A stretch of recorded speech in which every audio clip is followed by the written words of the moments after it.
South African Apartheid. Even if you are not from South Africa, you have most likely heard about the term apartheid. Apartheid was a system of racial segregation and discrimination that existed in South Africa from 1948 until the early 1990s. This system was designed to separate different racial groups and give preferential treatment to white people who were considered superior. So how did it affect South Africa and its people? In this video, we will explore everything you need to know.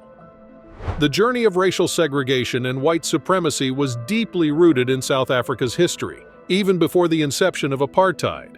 The controversial 1913 Land Act was the starting point of territorial segregation. The act forced black Africans into reserves and barred them from laboring as sharecroppers. This was a shocking assault on their rights. This policy led to the formation of the South African National Native Congress, later known as the African National Congress. As South Africa grappled with the Great Depression and the aftermath of World War II, the nation found itself burdened with economic challenges. In response, the government revised its policies of racial segregation, further deepening the divide. In 1948, the National Party, led by Daniel F. Malan, gained office. This change marked a transformation in the country's racial policies. The new government extended the policy of racial segregation and introduced the world to a term that would become synonymous with this era: apartheid.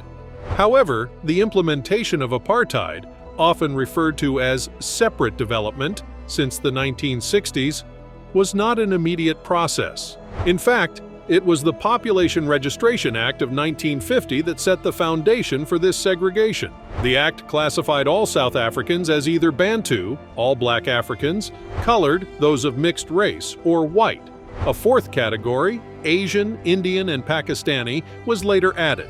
However, it was this classification system that became the cornerstone of apartheid, creating a societal divide that would leave lasting impacts on South Africa's demographic landscape.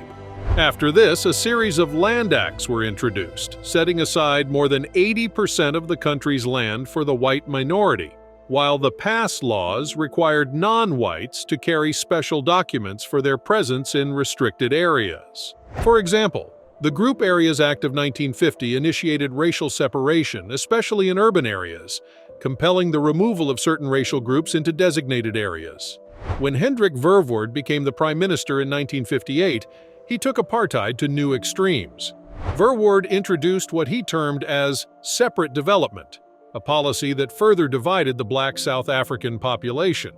The Promotion of Bantu Self-Government Act of 1959 enforced geographical separation of racial groups, leaving only a minor percentage of land for the black majority to establish their homelands. The act eliminated black spots within white territories, evicting all black people from cities. Notable examples include District 6, Sophiatown, and Lady Selborne. This legislation created 10 Bantu homelands, also known as Bantustans. The displaced black population was forced into townships outside the city, where land ownership was denied to them. Only rental was allowed, as land ownership was exclusively for whites. This act triggered immense hardship as individuals lost their homes, were forced out of their land, which they had owned for generations, and relocated to underdeveloped, distant areas from their workplaces. Between 1961 and 1994, an astonishing 3.5 million people were torn from their homes and thrust into the Bantustans. These citizens were suddenly plunged into poverty and despair, a catastrophic outcome of the ruthless apartheid regime. Several laws were established, including the Prohibition of Mixed Marriages Act, 1949, the Immorality Amendment Act, 1950, and the Separate Representation of Voters Act, 1951.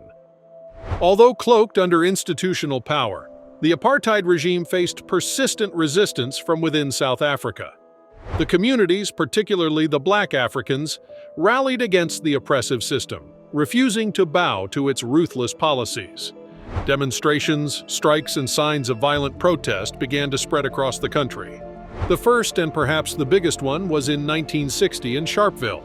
The government's response to peaceful protest was a hail of bullets, leaving about 69 black Africans dead and many more wounded. The Soweto Uprising in 1976, a rebellion against Afrikaans language requirements for Black African students, resulted in hundreds of casualties, including Hector Peterson.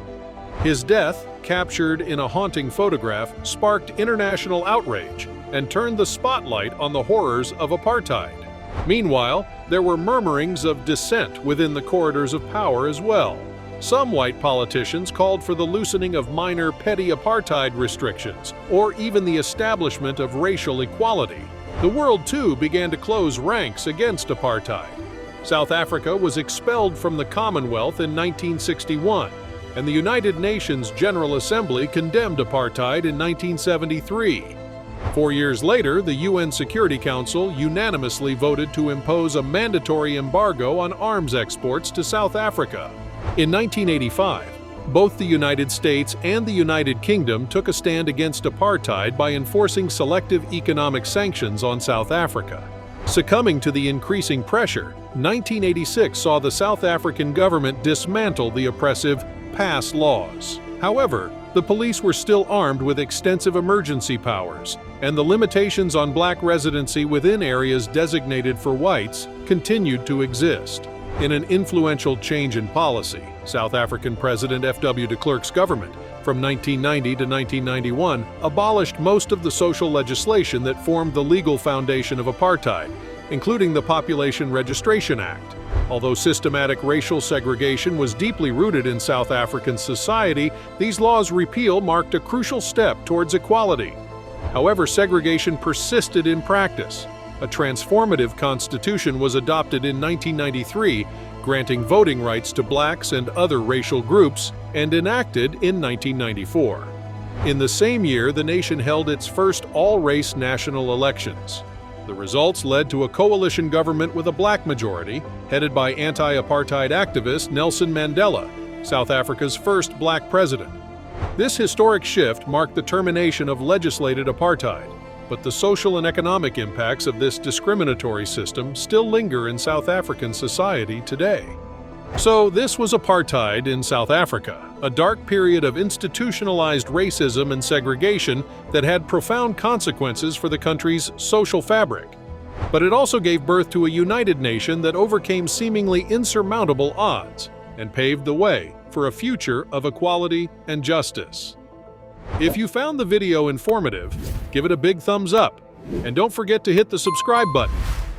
Also, let us know in the comments if you want to see more videos on similar topics. You can also check out our previous video on... Goodbye until next time.